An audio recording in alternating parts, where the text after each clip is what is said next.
Good morning, everyone. It's 9:15, so let's get started. Roll call has already been done. All members are present, therefore we have a quorum.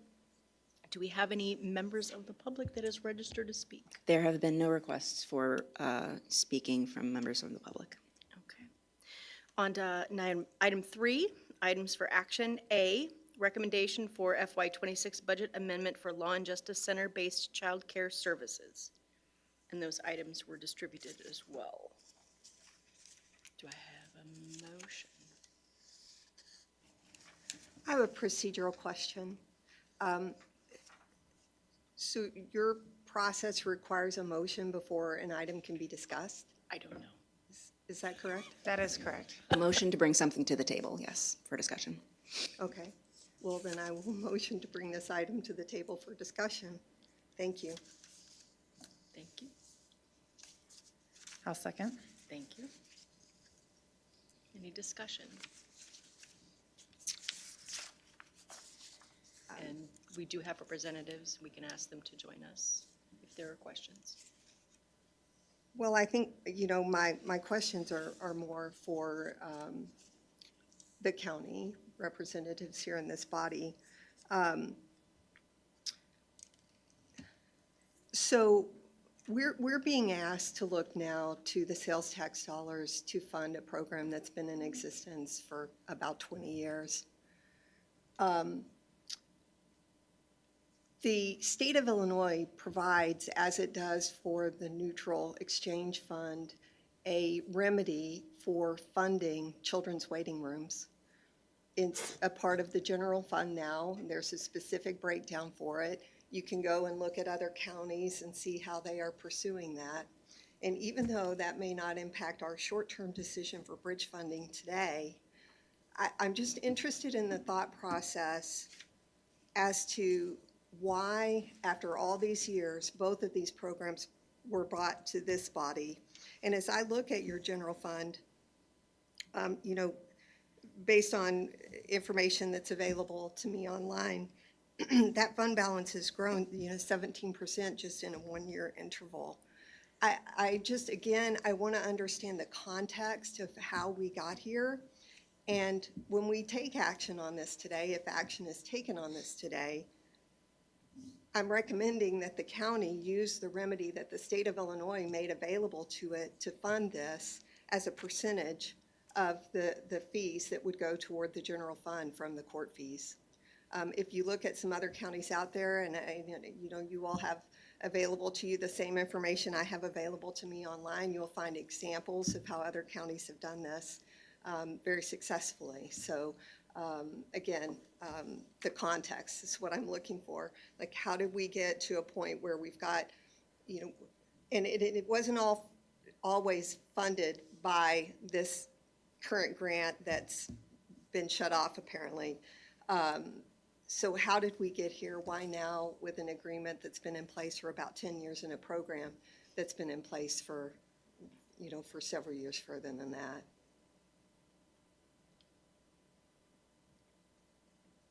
Cassie? Your microphone.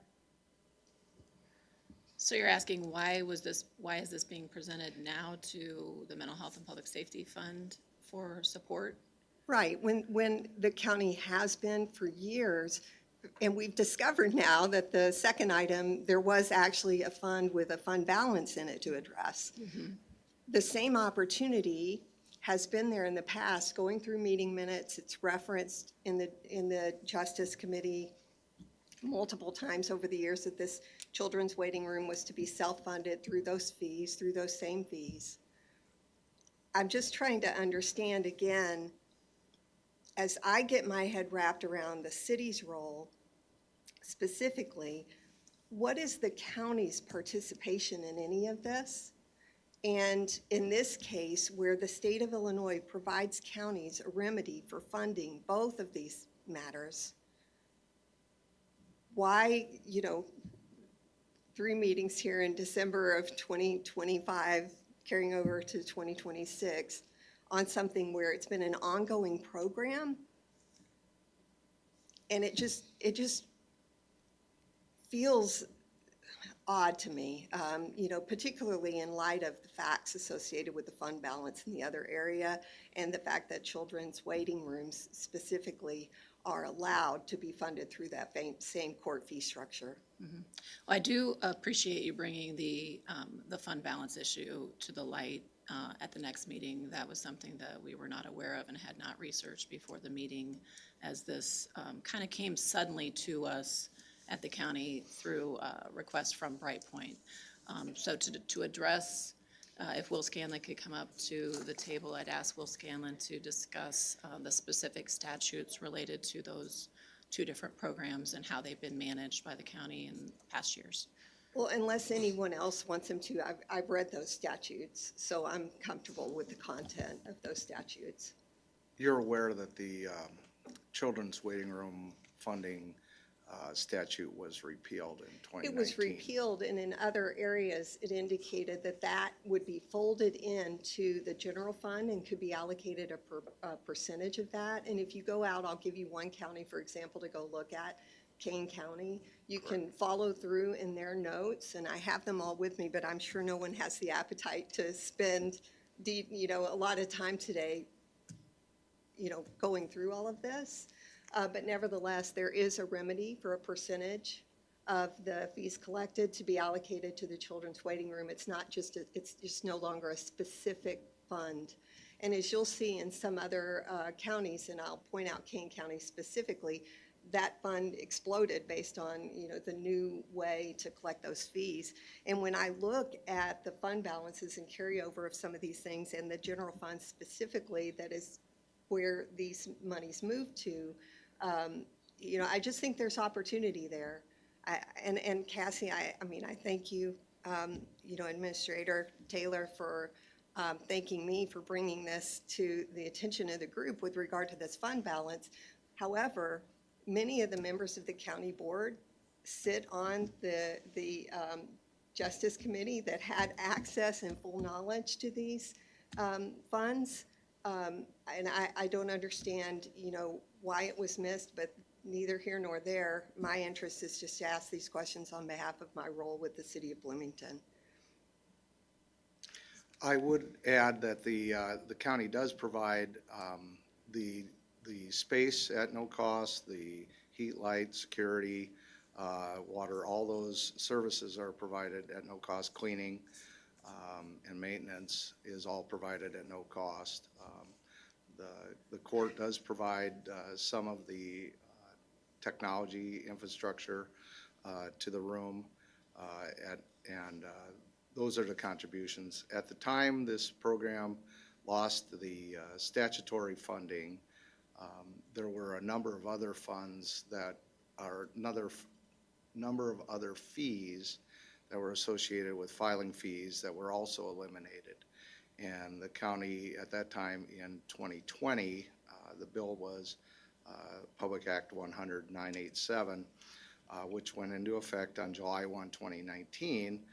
The county was going to look at fiscal year 2020 as a determination of what the revenues were going to be. As you're aware, in March of 2020, circumstances changed considerably through fiscal year 2021.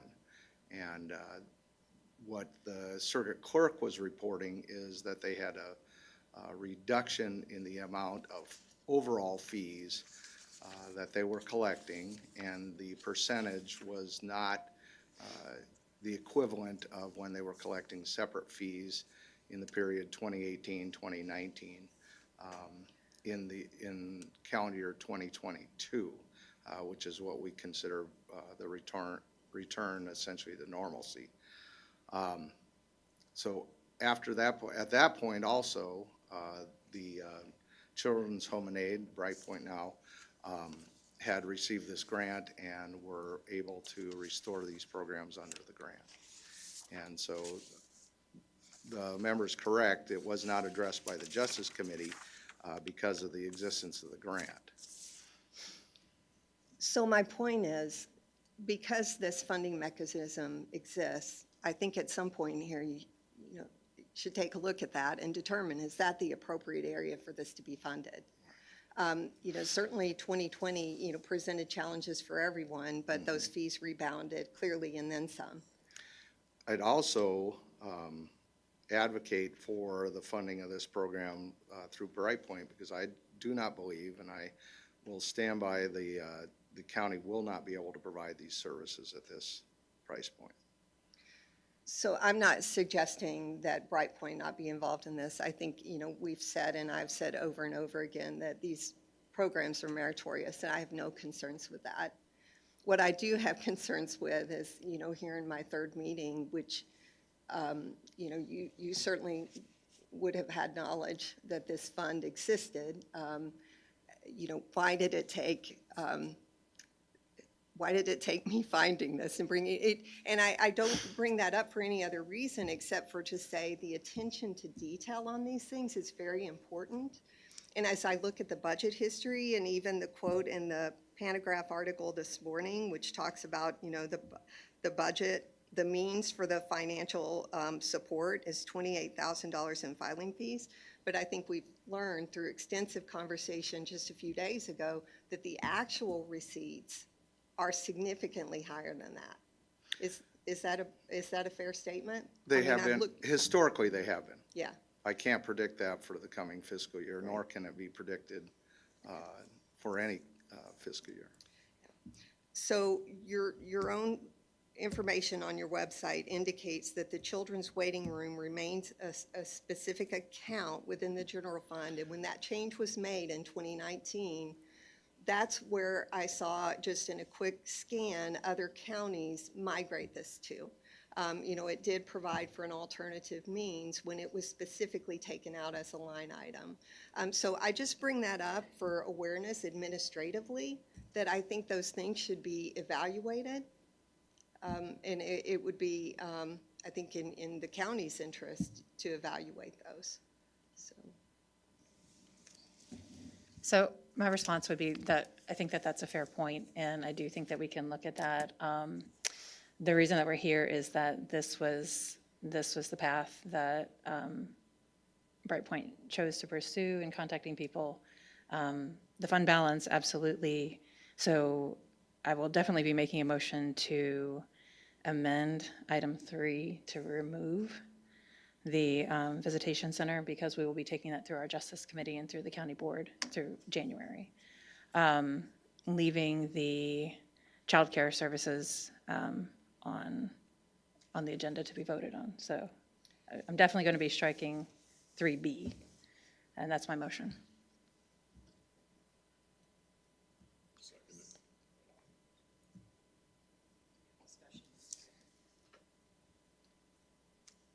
No concerns. I think only 3A is on the table. Well, I think there was a motion for 3, item 3. It wasn't specified that it was just 3A.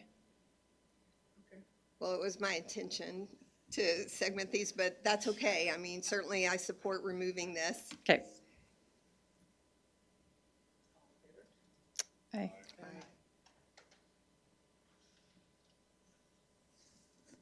So just for procedure, so that was a motion and a second and a vote to remove item 3B from the agenda.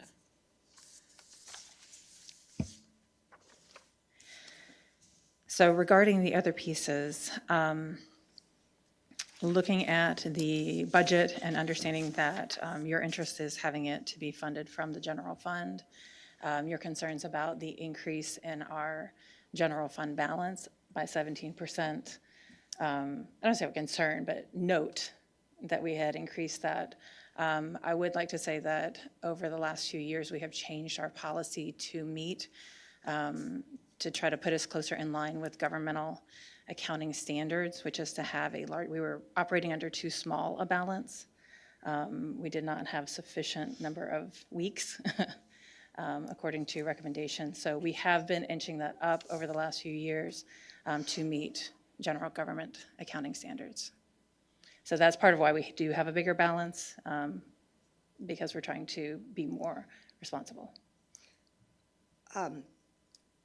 So just in response to that, I mean, some of them are line items in your specific funds.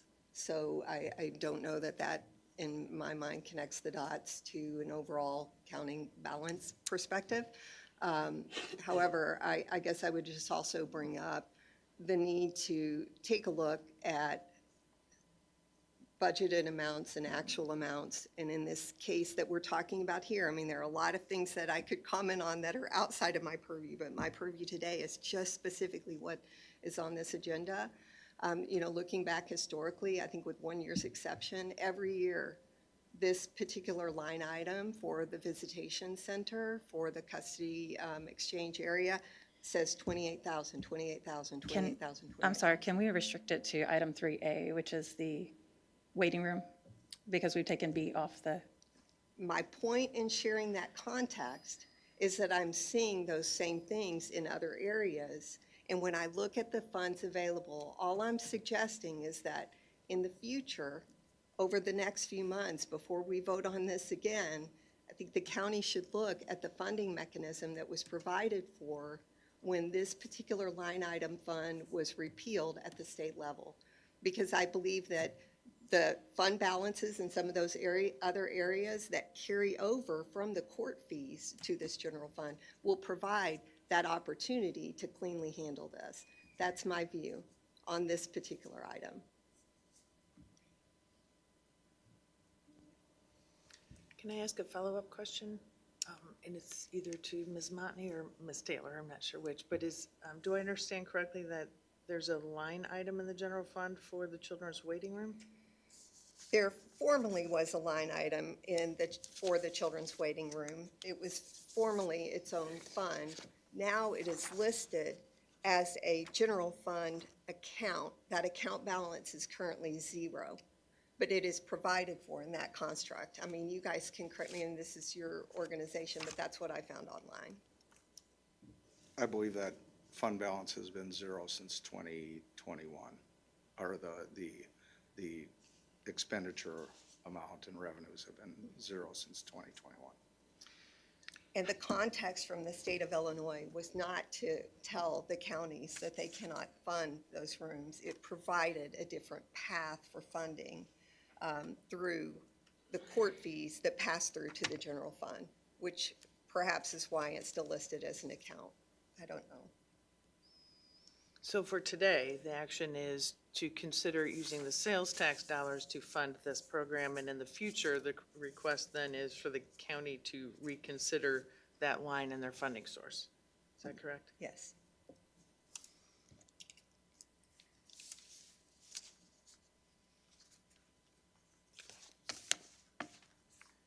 Okay, now that I'm on a roll.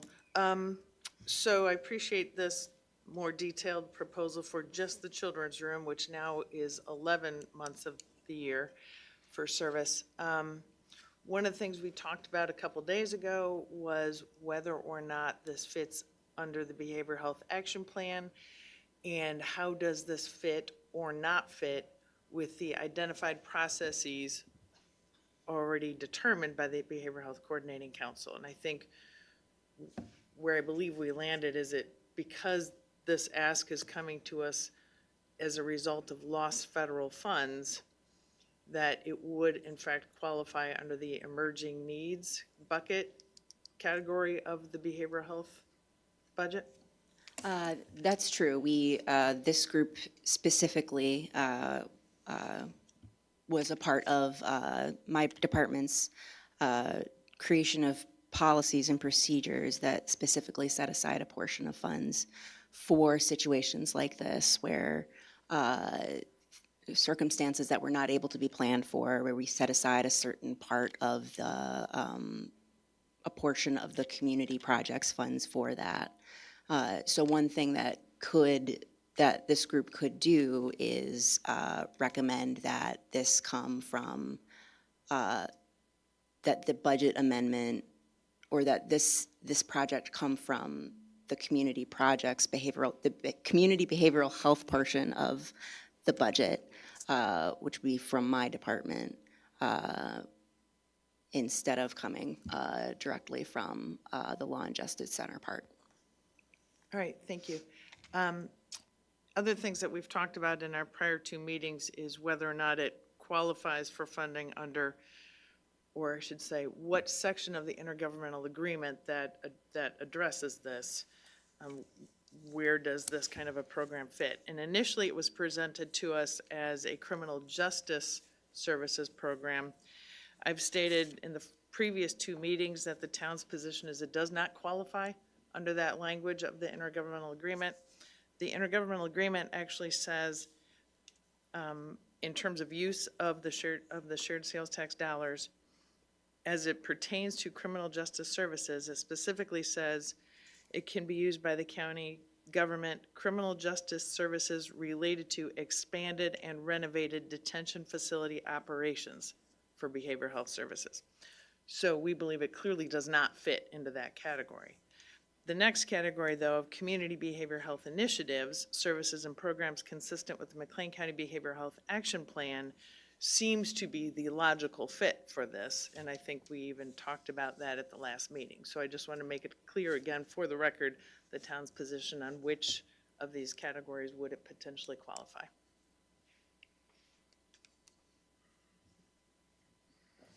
And that's the section I quoted in my memo.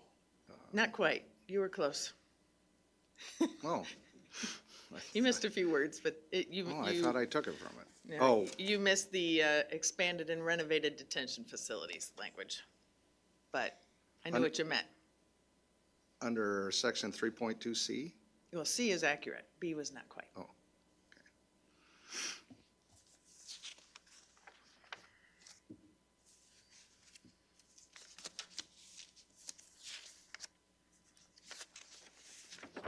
Does there,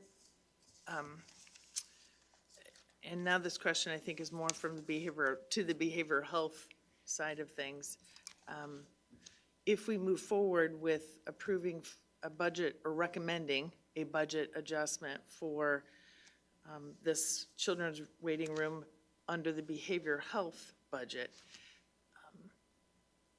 that is outside your typical defined processes, does that cause an issue that we need to be concerned with, or is that more of a behavioral health coordinating council issue?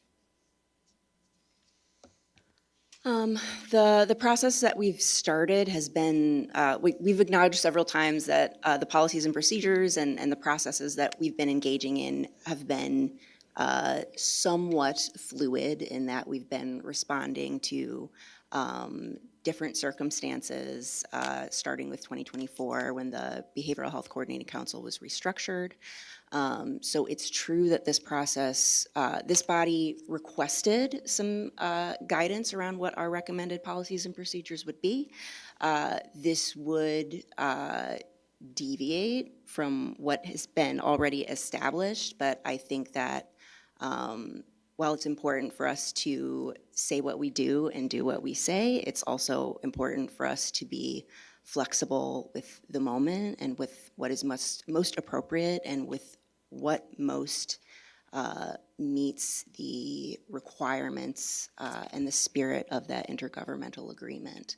So if this body made a recommendation to flex, so to speak, given this scenario, I think that's something that our department could take into consideration and respect. But it does fall under the emergent needs funding.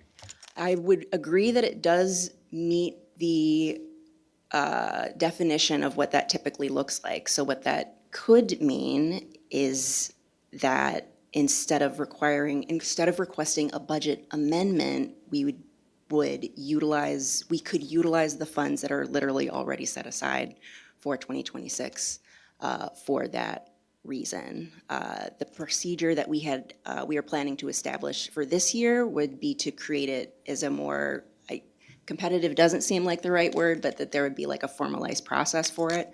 Our first time doing that, though, was in around probably October. So I do think that there's space to say that as it was a new process, and not something established in our community, that that there might not been of the same community awareness of those opportunities. So particularly, again, if this group thinks that that would be appropriate, that is something that we could move to do so that we don't have to add more funds to the account if we already have funds that are truly, literally set aside for precisely these kinds of scenarios. Well, I'll share why I think that's a good path. It's very uncomfortable to vote on something that deviates from a procedure that was just created. So, and we're talking about, an amount in the $35,000, $40,000 range. I do, being a member now of this BHCC group and the sensitivity from all of the providers as well, the folks locally, as I shared a couple of meetings ago, who, very much want to be in queue for funding, to, as a member of this group, vote on something that violates the trust we're building through a procedure that was just recently created, it feels a little uncomfortable. Well, I do think that we are, as we're doing this transition, we learned an incredible amount on the Home Sweet Home a year ago. And I don't think that learning things through the emerging needs process is a surprising thing, because emerging needs are going to come in many different forms. So this is one that I do hope that we're learning from as we are solidifying what that procedure is. I would say that we're not solidified yet, is that we're still learning, and that as community needs change and evolve, that we will have to be ready to adapt and to take new situations, because it's hard to account for everything. So, and my point is not to question the reason for emergent needs and the learning in that process. My question relates to voting specifically to not use that very process that you just described in this case, where there are funds set aside that could be tapped into without a budget amendment. If I may. So I think the process exists for emergent needs. The issue with this specific request was timing, because it came to light after the selection of the emergent needs last fall, and it's needed to be funded before the release of the emergent need funds for 2026. So there would be some deviation from our process regardless. We would have to release something immediately for acceptance of programs, I guess, and so there's going to be a deviation because of timing regardless. And I do think that we've learned from that, in that last year we did not prepare a December emerging need, and that this year, 2026, now that we're in 2026, we will be having quarterly. So I do think that we are already on the path to adjust and be prepared better for something that comes up on a shorter timeline. So again, back to your suggestion that you already have a means without this action in order to address this concern. What's the downside to pursuing what Marita suggested here? So the downside would be, Marita, what would that effort look like in releasing funds for emergent needs in January? And how soon could you get that through executive committee for adoption? Right, if we were to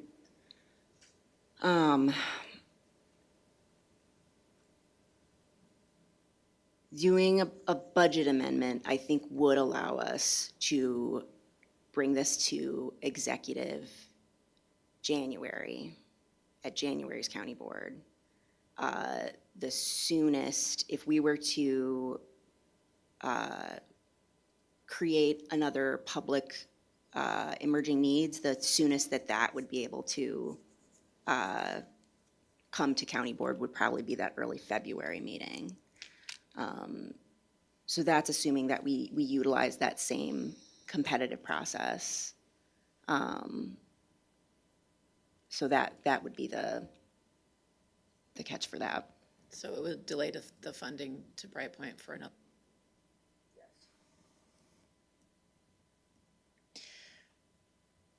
If we want to follow the procedure, would it be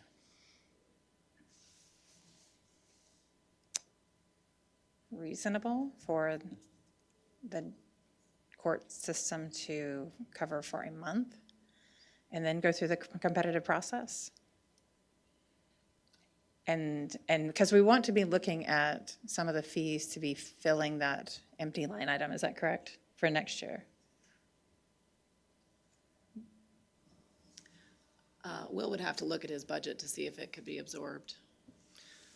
I think if we're talking about somewhere on the order of $3,800 or $3,900 a month, that. For the 1 month before for we the can one- do for the one competitive month, I think process? that's a reasonable position. It's a new budget year. All we're doing is swimming through money.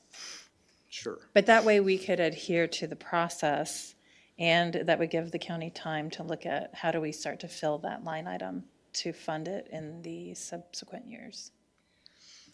I would feel comfortable making that, 2 or 3 months so that we don't have another, fire drill around this, if that would give some breathing room for everyone.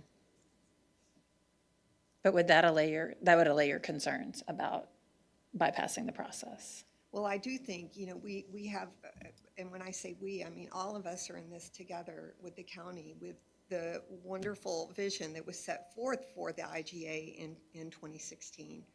I think it would build goodwill with the providers in town who are participants in this BHCC.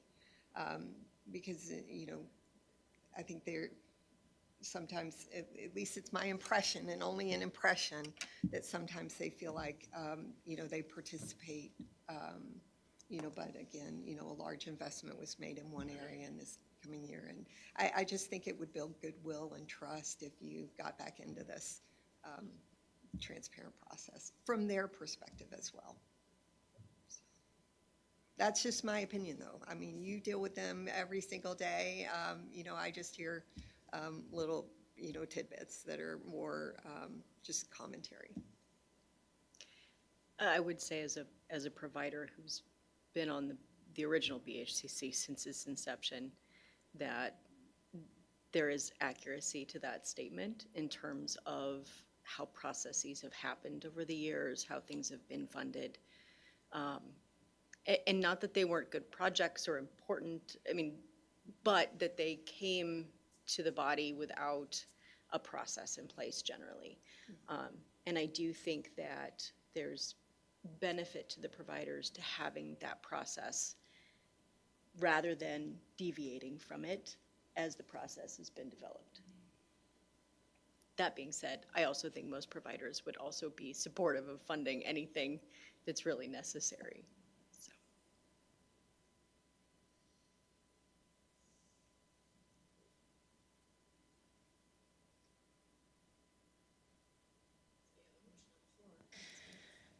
So if this is going to be if we're going to go back and to do the process and put out the RFP for an open process, then what that would mean is that we wouldn't need to vote today until the process has been completed. Is that correct? Correct. There would not, a budget amendment would not be required because the motion would be to utilize the process as suggested. So then it would mean to withdraw the motion. Correct?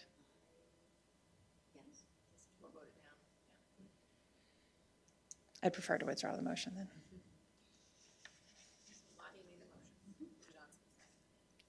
So Ms. Montney, would you like to withdraw the motion so that we can I don't continue? even know what motion I made at this. So this was for, the motion Oh, was to bring it to the okay. table so that Yes. we can withdraw, allow it to go through the process, and then revisit it once the process is finalized. I will withdraw that motion. Yep.